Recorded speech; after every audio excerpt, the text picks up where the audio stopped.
things every single Christian woman should do before marriage on this segment of A Scary to Remarry. What's up, Brave Arts community? We have a first time guest with us today. I'm going to read her bio, and she has some phenomenal content that she's going to share with us today. So let's jump into it. Today's guest is a woman led by faith, peace, and divine strategy. Through her own season of personal rebranding, she's built a lifestyle rooted in clarity, intention, and alignment with God. She helps other women do the same by reimagining their lives, love, and identity without the pressure of hustle or survival mode. Her journals, content, and digital resources empower women to move with purpose, deepen their faith, and create from a place of wholeness. Brave Arts community, let's show some love to Shazani. How are you doing this evening? I'm doing good. Thank you so much for having me. I'm like super excited for this conversation and this episode today. How are you doing? I am great. Yes, we had a Good. chance to meet on Threads, Yes. and phenomenal content. You're doing millions of views over there, and so you're helping some people. And we thank you for for being a light in today's culture. Yes. Thank you. Yes, and so I want to jump into this topic of five things every single Christian woman should do before marriage. And so, can you give me your five? Absolutely. So number one, there's a bunch of things that I feel like that we should be doing, especially as a single woman, a Christian woman before marriage. But my top five, number one would be definitely strengthen your spiritual life. So continuing and growing that relationship with God, getting deep in your prayer life. Fasting is a big one. Um, Number two would be healing emotionally and financially, so healing from your past relationships, healing from your childhood trauma, right? A lot of us do have that. Healing from generational trauma, right? A lot of us don't want to talk about it. And also just healing your finances. A lot of us, like, we'll talk about that a little bit later as well. But getting to know your finances and understanding that before you actually go and partner with another person, right? Number three would be a big one for me is creating a full life of your own prior to getting into a relationship, right? Because if it's Sunday night football and he wants to watch it with the boys, what are you going to be doing? Right. So just kind of finding things that you find enjoyment, your own purpose in life, things, hobbies, and things that you love and you genuinely enjoy, and you have a life outside of that marriage. The next, number four for me would be already embodying and walking in um, like your wife, act like a wife before you even become one, right? So having that mindset and that posture of a wife and building the characteristics within yourself before even becoming someone's wife. And the last would be really resting in your feminine energy. As women, we're meant to just rest and receive, so really just embodying that femininity, especially if you're looking or you desire a masculine man, just really resting in that femininity. I agree. I love it. And so and when you talk about feminine energy, because I hear a lot of different school of thought on feminine energy, I want to ask this: is that something that you can? Does the right man activate it, or do you just have it regardless?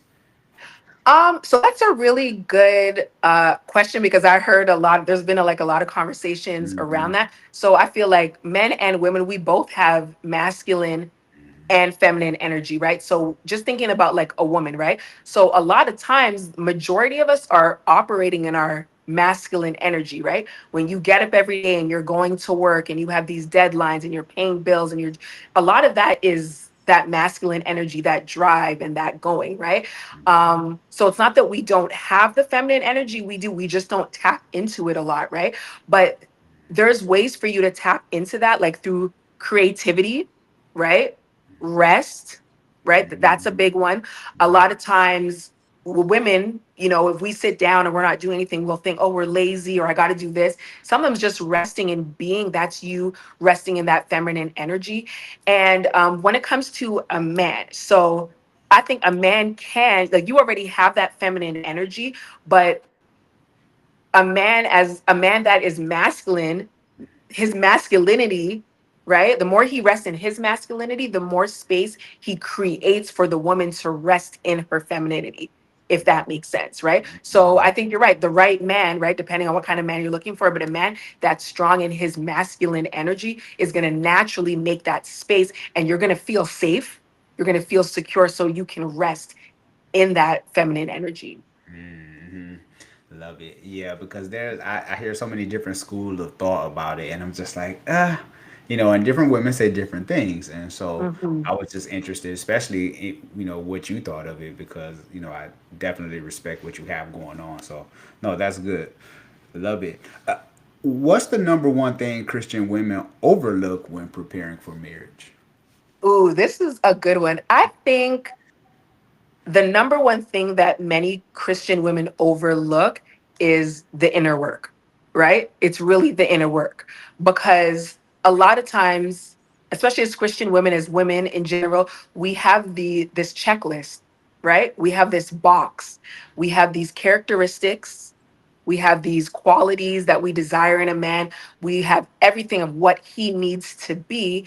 And a lot of the focus is on the characteristics that he has, what qualities he has, and we're overlooking what are we going to carry? What character, what posture are we bringing into the marriage, right?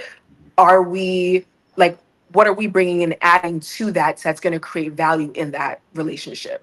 Hmm. Yeah, yeah, that's good because sometimes it's easy to have your checklist. I want to get married. I want a woman that is everything is Yeah. I. And when Right. you think about it, it's like I was like thinking about this the other day, like marriage is really selfless, right? A lot of times people get into marriages for their own reasons. I'm going to be with this person because I like the way they make me feel. They're going to add value to my life and they're forgetting, well, what am I going to add to them, right? If I want a man that's loving and understanding and caring and buys me flowers, what inside of me is actually going to inspire that man to want to do that, right? What do I need to be to that man or for that man, right? That keeps him inspired, right? And it goes vice versa. So I think they really just overlook that inner work and that mindset and characteristics that you're bringing into the marriage. Yeah. Yeah, because I heard a therapist talk about he well yeah, he was a therapist, but he's talking about when he's doing counseling. He was like, when people saying that they're ready to get married, he's like, as soon as I ask them why, they're like, well, because I need that, and he's just like, y'all not ready. It's You're not ready because, and I always think of it like this. It's like if you want to get married, right? Instead of not you, it's good to have that checklist and have your your standards and all of that. But I think the number one question, especially women, we need to ask, okay, what kind of wife do I want to be? Right? What kind of wife do I want to be to my husband, right? Because maybe there's some times when he's not being consistent, or he might hurt your feelings, or you might get into an argument, or finances are not well. How are you going to be as a wife, right? Because it's all good to be loving and caring and supportive when everything's going good. But what kind of wife do I want to be? What kind of wife do I want to be in those moments when it's not hunky dory and it's not all sunshine and roses? You know? yeah, that's good. Yeah, because and I always tell people they gotta have that fruits of the spirit checklist, right? Because we don't talk about long suffering enough. We don't talk, Oh, that's good. we don't talk about patience. We don't. So That's yeah, good. those fruits of the spirit. Are you a fruit inspector? Make sure you check because you know. But that's a different conversation. How does a woman know if she's spiritually ready to be a wife? Ooh, that one is so good. I think the moment that you realize that you are spiritually ready to become a wife is you actually stop idolizing marriage, right? Marriage is no longer the outcome, or sorry, the destination, right? You being prepared to be a wife is actually the destination, right? So if you're able to stop idolizing that, I'm going to put it this way, right? I've realized that we say the word wife, right? It's not just a title, right? But when you realize that it's a divine role that God entrusts you with, you look at marriage differently. You realize that it's not just a title, right? So, and when you start focusing on building that relationship with God, getting closer to him and working on yourself and the characteristics and building those qualities within yourself, right? That's how you know that you're spiritually ready for marriage. Mm-hmm. Yeah, yeah, because a lot of times the roles, we talk about the roles of a husband and wife. Mhm. Sometimes that looks subjective to different people. Some people is based on how their dad was or how their mom was, Mhm. you know. But I always tell people, what are you more concerned about? Are you more concerned about the family you come from or the family you're trying to build? And so that's where the rubber meet the road at. Because everybody has their own expectations, or two people could get married. They're like, okay, yeah, I want to be a husband, I want to be a wife, but maybe my idea of what I think a wife should be or how I should, act in this relationship is different from what you think. So you really gotta make sure you guys have that understanding and that conversation and those expectations laid out prior. Oh yeah, oh yeah, because you talk about Ephesians 5, and husbands love your wife as Christ loved the church. Like, The church, what yep. does that whole breakdown look like to you? Have you read Ephesians 5? Have we? Have we? Exactly, right? And people Yeah, interpret things differently. Well, I understood it this way, and that's how. So yeah, just being really clear on that for sure. yeah. And so, why is it important to heal past wounds before getting into marriage? Okay, so this could be a whole episode in itself, right? Because I think it's not even so much that it's important, it's necessary, and I think it really should be a non-negotiable, right? So before I kind of answer it, I kind of want to just kind of set the stage, because again, healing is not necessarily a destination, right? I don't think that any of us, nobody is going to ever be 100% healed. But if you're deciding to go into marriage and partner with somebody, you at least got to be on your healing journey, right? Or maybe you just started your healing journey, because you need to go into a relationship already understanding, you know what I mean, your baggage, your trauma, your triggers, right? If you don't understand any of that, you're really setting up the marriage for failure, right? And I heard something once, and it was a saying, and it said, if you don't heal the things that hurt you, you'll spend a lifetime bleeding on people that didn't cut you. And every time I think about that, it's like, for instance, you follow me on Threads, right? And people who respond, they're responding from a healed place, right? People who react are reacting from an unhealed place, right? So the last thing you want to do is, now you're showing up in your relationship, in your marriage with your husband. He says something that really isn't a big deal, and you're reacting because of all your wounds and all your cuts and hurts, and you can't respond and have a conversation, without maybe flying off the handle and things like that. So you want to make sure that you're at least on your healing journey, so you can address those wounds before you go in there, so at least you can go in there with full transparency. My childhood was this. I Mm-hmm. experienced this in my last relationship, right? Maybe there was infidelity, right? So maybe when you don't call me back fast enough, I might get a little antsy. But you can address that and have that conversation, and share your expectations, or just kind of share that with them. And at least you're showing up in your relationship in a healed space, right? Because you're never going to get two 100% healed people. But think about it, you're partnering with somebody. So you guys fall in love, you decide to get married. Okay, let's buy a house. Let's move in together. You're bringing all your clothes and stuff. You're not just packing your shoes, your clothes, and your bedroom set. You're bringing your past relationships, your childhood, the gender. You're bringing it all, right? Mm-hmm. So you want to at least have a hold on it and start that, at least that healing journey, before you even partner with someone for marriage.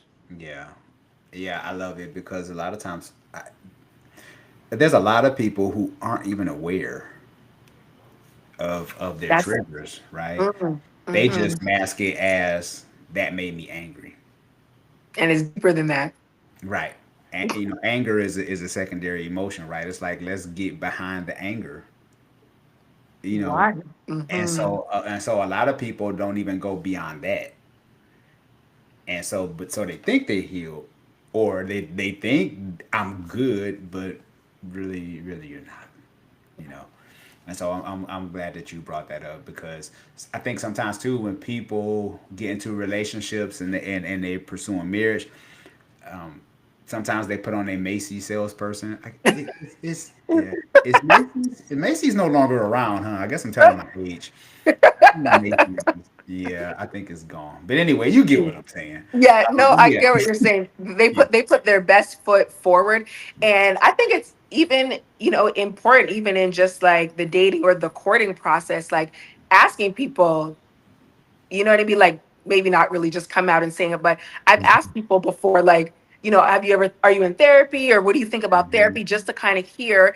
And I think for me, I wouldn't necessarily, it's a red flag. Maybe they're not aware, right? But oh no, I'm good. Nothing ever happened to me. I'm fine. But then you see maybe little things where you see a little anger or they're getting frustrated and you're like, there's something deeper. So I think just awareness as a whole needs to be definitely something that you need to have at least for sure.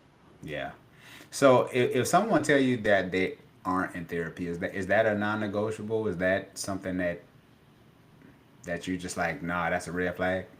No, so I wouldn't say it's a red flag, right? Because I know people that aren't in therapy, but they do their own, Mm-hmm. just like, I don't know, like self therapy. Like Yeah. they're at least aware. They're like, I know I have some triggers. I know that, this relationship affected me, or, some things in my childhood or like my past really affects me, or I really get upset when this, or, so it wouldn't necessarily be a red flag, but it would be definitely, I'd want to have a conversation and kind of see where you are emotionally, right? Because I think healing comes with emotional maturity, right? So are you mature enough to understand your triggers? Because if you don't understand your triggers, then you're not going to be someone that's going to be able to hold themselves accountable. There's going to be no accountability in that relationship. And I like to look at myself, for instance, as someone who I hold myself accountable, right? I can admit when I'm wrong, and I'm fully aware of my triggers. I know what triggers me. I know what gets me upset and riled up, and I could take a moment to pause and have that conversation. So I would expect for me, my partner would able to do the same thing. Yeah, I agree. Yeah, because some people, and I've been seeing this, and even some people are just like, I'm good on the therapy thing. I read books, I listen to podcasts, I do this and that, and that's cool.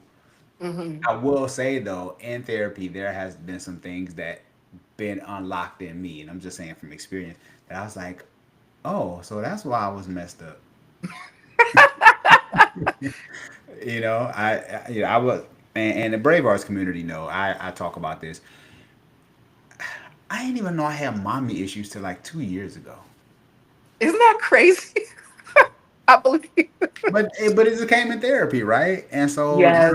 because I was Yeah. I was married before for 15 years, Wow. but now I see, I'm like, oh, that's why I was so defensive. Yeah. Oh, and Hmm. here I am in my 40s, right? Yeah. But I thought I was good, and so that just comes to show you, like, it's just this gradual process of Process. you live and you learn, and being willing to be open to be willing to learn. Open. Yeah, no, I agree with you. Because the same thing, I've been in therapy on and off for a few years, and for me too, just I always thought I had daddy issues, and I realized a few years ago there's a lot of issues there with my mom, right? And but you're right, because in therapy it's going to unlock things that you can't really unlock by yourself, or you might not realize you need a licensed professional to kind of like, this is why. And then your willingness, like you said, to be open and be aware. So yeah, I don't know if it would be a red flag, because if they're open, if they have that openness to like check it out, try it out, and they want to become a better partner, and they know that they've got to do that inner healing work first, then for sure it wouldn't be a red flag for me. Yeah, I respect that for sure.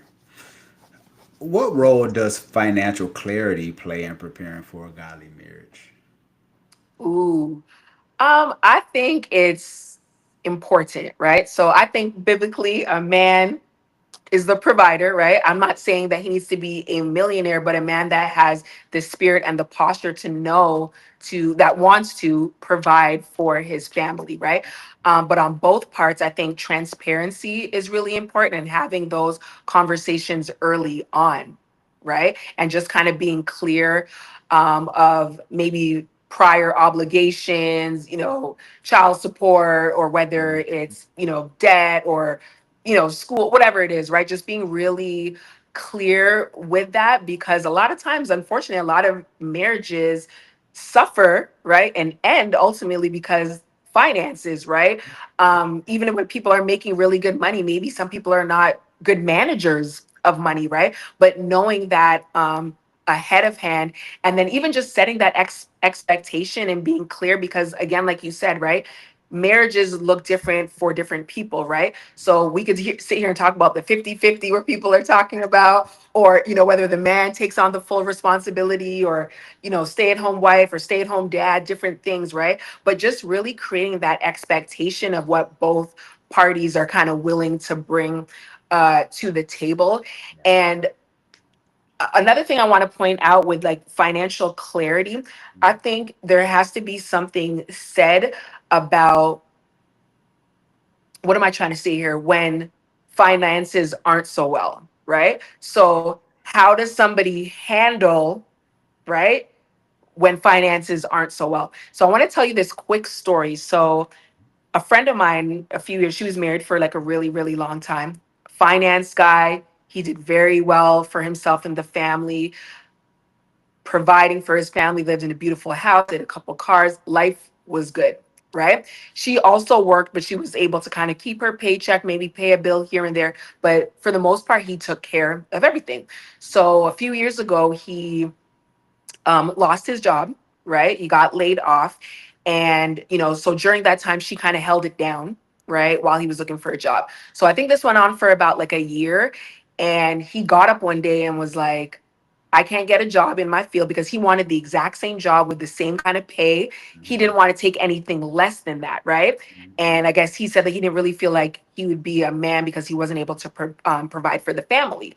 And he literally just checked out and was like, I'm done. I think I'm going to divorce. I'm going to go back home to my family. And he was done, right? And it was the hardship, the financial hardship. He didn't have the spirit, he didn't have the mindset to be able to kind of push past that, right? So, again, when we talk about finances, or you want someone who is, a financial provider, how do they deal with hardship, right? Is this going to be someone that's going to be like, okay, they're down for a little bit, we're going to hold it down, we're going to work through this. You as a wife, I'm going to support you and help you through this and build you back up so you can get your resume back up, get out of this depression? Or is it somebody that's like, they're just going to check out, right? Because that they're unable to handle that financial hardship. So I think it's like really important to kind of test the temperament of somebody when it comes to hardship Wow. financially. Yeah. That's real. And that's definitely a conversation worth having because a lot of times people say, I want this, I want that. I want a man who make this amount of money, and that's cool. I get it. At the same time, I always tell people I know a bunch of broke six-figure income earners. That part. You know, hmm I hmm don't care how much you make. I want to know what you're spending. What you spending? Yeah, what you spending, what you save, what are Yep. your habits with Yeah. money? Yeah. Right. That's more important. Yeah. Is retail therapy like your default setting? you know, and we need to know these things. And so a lot of times people feel like just because they make a lot of money, they can spend a lot of money. And I'm like, I mean, I mean, how you gonna have a Bentley making $80,000? Exactly, right? Yeah. What are your priorities when it comes to finances? I think that's really important, right? So, yeah, very, very important. Yeah, yeah, that financial conversation, you gotta have it because, and I've seen some stuff online. Somebody that's talking about how they didn't know they spouse had all this debt from college debt hmm that they had to How pay, did you not know that? and was killing. I don't know, right? And it was killing them financially because they had to make that monthly payment. Um, Yeah. I don't even can imagine, Yeah, but definitely having that conversation before how you spend, how you save, right, makes like a difference with how, especially if you're going to build a life with someone. And yeah, finances are important. Very, very. And I always tell people, the Bible talks about money a lot. Yeah. Don't get it twisted. How should a woman evaluate if a man aligns with God's plan for her life? Ooh, that's a good one. Simple is if he brings her closer to God, right? Is this person bringing me closer to God, or is he pulling me further away, right? Does this person pour into my purpose, right? Or is he pulling me away from that, right? Do I feel more aligned with God's plan and will for my life, Yeah. right? And I think there's a lot of confirmations, right? We kind of overlook those. You'll get a lot of confirmations, but I would just say simple, is this person, is this man bringing me closer to God and Yeah. my purpose? Yeah. I agree. Because and you got and sometimes you could be with somebody, they get on your nerves and they really pushing you closer to God. And you like, Oh my ever gosh. since I met you, I've been closer to Jesus. No, but you're right though, right? And then really just I'm being checking funny. the fruits. I'm being But funny. even just checking the fruits of their spirit, you know what I mean? Like what you were saying, I think that's so important, you know? So along with like all the little confirmations and things like that for sure. Yeah, yeah, and that's good. Like you say, are they drawing them closer to God? I think that is important. Are we praying together? Do we read the Word together? Um, asking those questions like, what do you feel like God is saying in your life right now? Right now, having those conversations, right? Yeah, yeah. What do you think the scripture mean? Mm-hmm. What Um, is your understanding of this, right? Mm-hmm. yep, Mm-hmm. love it, love it. So, what's one spiritual discipline every woman should establish before walking down the aisle? One spiritual fasting. You know, I was saying it earlier too, and it's interesting because it took me such a long time to really learn how to fast. I it was so challenging for me, right? And I knew that God was calling me to fast. I think I just didn't understand it, right? And I had a conversation with, I just call her my spiritual godmother at church one day, and she was just talking me through it. And I really just got quiet. I got alone with God, and He really spoke to me and was like, "You need to fast." Right. And it was in those moments like where I said, it really builds on your discipline, right? Yeah. Discipline, patience, those are things that you need in a marriage, right? You need to be someone of patience, right? So I think just really fasting and being able to, and not even so much just, while you're fasting, praying for the kind of man that you want, but really asking God to do something in your life and create you into the woman and wife that you need to be. Mhm. Yes, fasting is, like Jesus said, some of these things can only come by prayer and fasting. Fasting. And so, Hmm. yeah, that is definitely a spiritual discipline. And I know a lot of us don't like talking about it because, we love our snacks. We love to, get our Yeah. eat on. So, It was, I told you, it was hard for me. It's every time I would try, like I would do like the Daniel's fast for 21 days. I would get to day 3 and I was like, God, I tried. I tried. And I couldn't do it. And it was just, there was just so much distractions. And I think it's important because it teaches you to kind of just starve your flesh, right? And just really depend on God. And it wasn't until I really got quiet and I was like, okay, you know what? I'm gonna just trust you. I'm gonna just, and it just got easier, And I would always tell people like, don't. I tried to start with the 21 days, and I think that's where I went wrong. But it's yeah. like start with 1 day. Okay, I did Hmm. 1. Okay, now let me try 3 days. Okay, I did 3. Let me see if I could do a whole week. Yep. Right, Yep. and you like your mind just gets so much clearer. Hmm. Right, you're able to discern Yeah. things better. You're able to understand the word better, and you're just really spending that time with God, and you're able to hear his voice more, you Yeah. know? Yeah. Amen. Mm-hmm. Yeah. He says, man should not live by bread alone, right? Mm-hmm. Mm-hmm. What's the biggest myth Christian women believe about preparing for marriage? Ooh.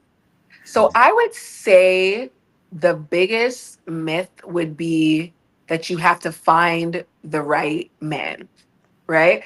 Again, going back to, we have these checklists, these boxes of the characteristics, the qualities, the finances for some people, Hmm. of Hmm. what they expect or they want in their ideal husband, right?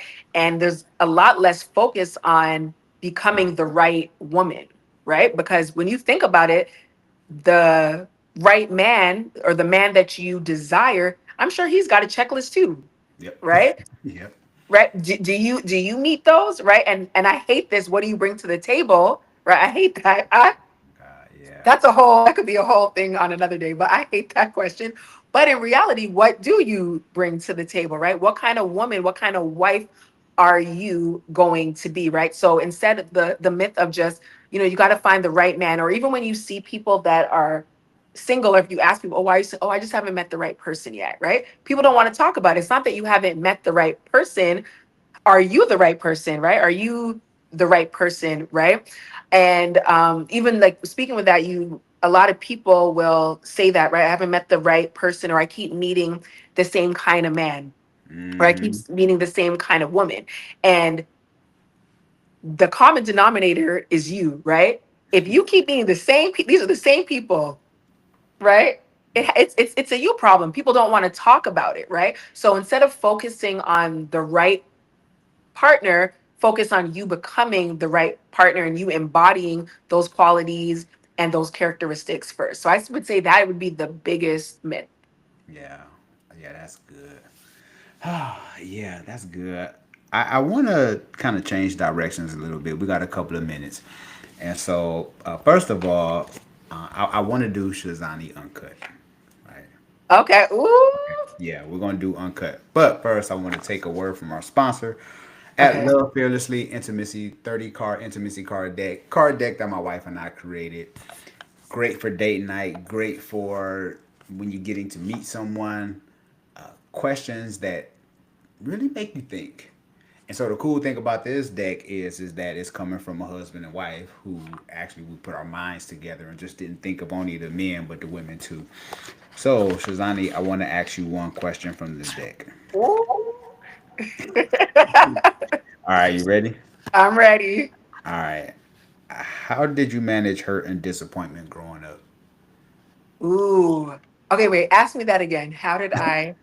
That was a How good one. how did you manage hurt and disappointment growing up? Growing. So when I was growing up, how did I manage it? Yeah. No age in particular. Maybe your clearest recollection as far as like that time you were hurt and how did you process it? So I'm gonna be full transparency. I didn't manage it, right? Mm, I mm, didn't know what those feelings were, right? So again, I didn't realize some of the hurt and things that I had been through until later on, right? I'm 41. I'm going to be 42 next month, right? So I mm, didn't realize a lot of this till later in my 30s, right? And I was like, wow, I'm really traumatized from, this pain or this mm-hmm. thing that I felt when I was 7 years old. I didn't realize how that one little incident that seemed so insignificant really damaged, or not, I don't say damaged me. I don't think anyone's damaged, but really hurt me. Yeah. Right. Yeah. So I didn't. Right. And when I was younger, I acted out a lot in anger. Right. And like you said, it's a secondary emotion. A lot of times when people are angry, they're not angry. They're hurt. Right. Their feelings are hurt. They're sad and they don't know how to express it, right? So I would say when I was younger, I didn't know how to express it and I Mm, didn't know that I was hurt. So I probably was angry a little bit more when I was a child. yeah, no, for sure. That's no, that's valid. Yeah. So to those who are watching, you feel free to grab the intimacy deck. It'll be in the description. Scared to remarry.com. Okay, so Shazani Uncut. We got a couple of minutes. All right. Okay. I guess we kind of talked about the first question a little bit. Okay, so fill in the blank. My last relationship taught me. Ooh, my last relationship taught me patience. Okay. Yeah, Patience. Yeah. Gotta have it. patient. I don't think I was patient enough. I could be honest. I wasn't patient and or understanding enough. And I feel like you learn that through relationships and as you get older. And again, if you're self-aware, right? And you can hold yourself accountable. Yeah. Wow, that's real. From seeing your parents' relationship, what did it teach you about relationships? Ooh, that's a good one. Um, that's a really good one. So what it taught me, so my parents were divorced, Okay. right? So in the home, I didn't necessarily see a man and woman and how they interacted. Gotcha. So what was interesting was it gave me, right, an idea of how I can create that. So even though I didn't see that, right, I didn't have to go down that same route, right? I could seek out relationships. So I have a lot of friends that are married, that are in healthy marriages. I don't ask any of my single friends for advice, right? I go to them, right? Just like you have the deck with you and your wife, like I would come to you and you're, hey, man, I'm going through this, or what, how do you think I should respond? I would ask your wife that. How would you respond? She's a wife, right? So I was able to kind of create in my mind what a relationship looked like. And I was able to seek out those healthy relationships and able to kind of create that in my mind of what I would desire for myself. Wow. Mhm. That's wise. Yeah, because I just always wondered why so many singles for those who desire to marry. I'm like, why would all your friends be single?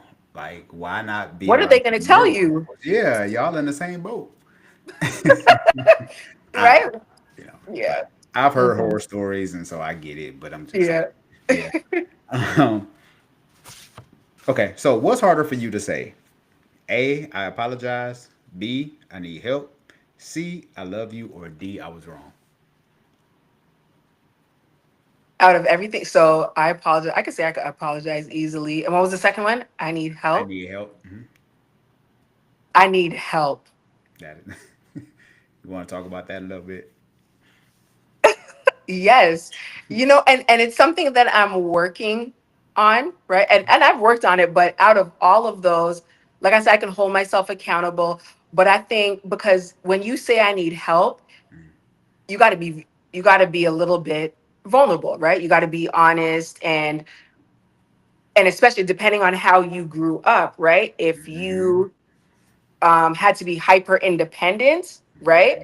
Then you just like, let me just figure this out, right? But especially on my journey at really resting in my feminine energy, I've learned to it's okay to be vulnerable. It's okay to be a woman. It's okay to be it's okay to ask for help. Hey, I'm struggling right now, or I don't really know what to do, or I don't know what to say. Can you help me with this? You don't need to always be in your masculine energy of trying to figure everything out, right? And I love that. Like I like when I'm at like, I got you. It's okay to have somebody say, I got you, but for you to be able to, rest in your feminine energy, or you've got to rest in your feminine energy and give a man the space so he can say, let me help you. Right. But again, for me to say, I need help, I got to feel safe, right? So I think that's the most important. So that's why it would be probably the most challenging because if I feel safe, oh, I'm gonna say it, right? If I don't feel safe, then no. Yeah, I respect that. That's real. Last question: is it easier to love yourself or someone else? Is it easier to love myself or someone else? Yeah, It's easier to love myself for me personally or just in yeah, general. for you. It's easier for me to love myself because I think you can't really love someone else until you really love yourself, right? Because when you love yourself, you love different and you understand love differently, right? Because if you love somebody else without loving yourself, that's not love, right? That's codependency. That's a whole conversation. That's codependency. You need to go to therapy. Like, you know what I mean? It's a lot going on. But ultimately, in order for you to like it's the, they say you can't pour from an empty cup, right? So you gotta be like, you gotta love yourself, and anything that you give to anybody else is gotta be overflow, Yeah, yeah, right? How are you gonna give from an empty? You don't even love yourself. That doesn't. So that's not love. It's not healthy love. You know. yeah, yeah. And you said codependency. I'm like, yeah, we don't talk about that enough. That's a whole episode on its Whole own. episode, whole episode within itself. Wow. Well, Shazani, can you let everyone know how they can get in touch with you? Give us all your information, well, not all your information, but how they tell Y'all us don't what want they my got to social do. security. Yeah, so it's going to be on all platforms. So TikTok, Instagram, Threads, YouTube, Substack now. The Shasani Gordon. So CHOTSANIGORDON. So it's the Shasani Gordon on all platforms. Okay. Okay. For sure. Yeah, and I see all the work that you're doing on Threads. I love Threads myself, and so Thank you. yeah, give you a little high five when I see you. Like I see you killing it. That whole thing. And so that's pretty cool. Yeah. So continue to do what you do. I subscribe to your YouTube channel as well. Thank you. I subscribed to yours and I was watching some of the episodes. I was like, okay, I like it. It's good. I think it's really good conversations, needed conversations that a lot of people just aren't aware of or they don't have. So I think that your platform is great. And all the different guests, they come from different backgrounds and and it's really good. It's a variety. It's not the same conversation. Yeah. Different perspectives, which I think is really really important. Mm, Mhm. for sure. Well, thanks for the support. Well, Bravehearts community, you heard it here. So go follow Shazani on all social media platforms and great content. And you have books and journals. And so that as well, because your journal is out now, right? Yeah, so I have so right now it's the 20 it's a 21-day devotional, right? Okay. It's Mhm. called the I Will Marry a Man Who. Okay. So it's good. It has scriptures and prayers in there. There's spaces for journaling. So again, not just writing and asking God for the kind of man that you want, but asking God to do something in your life and create in you a spirit of a wife, right? Just kind of prepare yourself for whatever it is that you're praying to God for. Amen to that. Amen to that. Love it. Love it. Well, everyone, make sure you go pick up the journal and all the other great stuff that Shazani have on her website as well as her social media platforms. If you are watching this video, make sure you give us that thumbs, that like. We need those likes. And also, take this video, put it in your group chat. I know it's like four of y'all. Put it in your group chat, watch the video, and then y'all go back into the group chat and then y'all talk about it. And so that way get my watch hours up, and then it's like kind of thing for y'all to see four videos. You know what I'm saying? So yeah, so do that in your group chat. And if you are listening to this via podcast, make sure you leave a rating and review on Apple. By doing so, it puts you in a drawing for a free Amazon gift card. Who doesn't like free stuff? So this is Sean Heineman with my special guest. Is it this way? Yeah. I think it's this way. Wait. Gordon. There, yeah, that way. I'm going to get it together one day. Yeah. Gordon, Brave Arts Community. Take care.